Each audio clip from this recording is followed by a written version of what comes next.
Io comunque lo ringrazio, come è giusto che sia, perché ci ha dato un po' di musica insieme anche ai ragazzi del Power Team Freestyle Events che l'ha messa prima, la loro console, la loro votazione. Vedete che adesso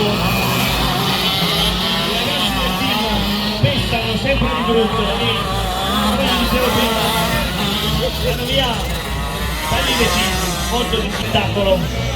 Non è facile, lo vedete, combattono tanto con la correzione di traiettoria quando escono dalle curve, vedete che spostano il volante e giocano tanto per riuscire a tenere il canto dove vogliono loro.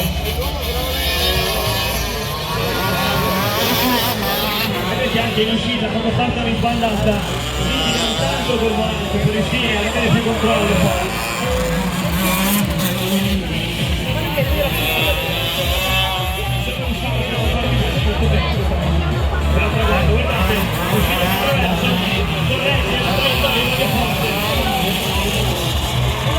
Qualcuno ha fatto un cazzo, a comprare le sigarette, di qualcun altro che costringe, chiede.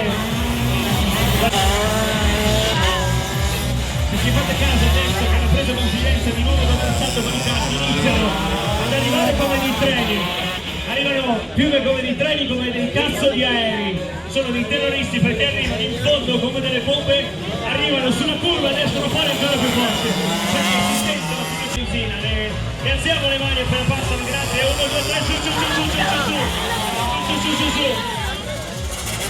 Gli ultimi sforzi di questa domenica a Cervignano.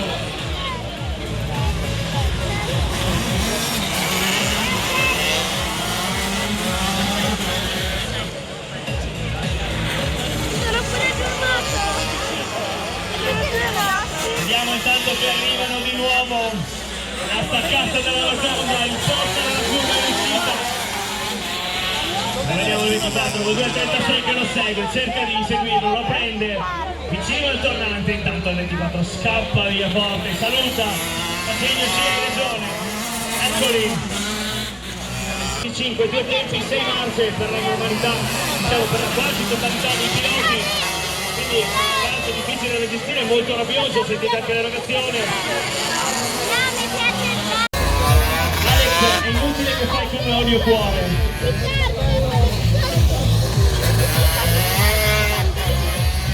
Sento dell'arroganza, non so, non mi sbaglio. Direi di sì. Bene.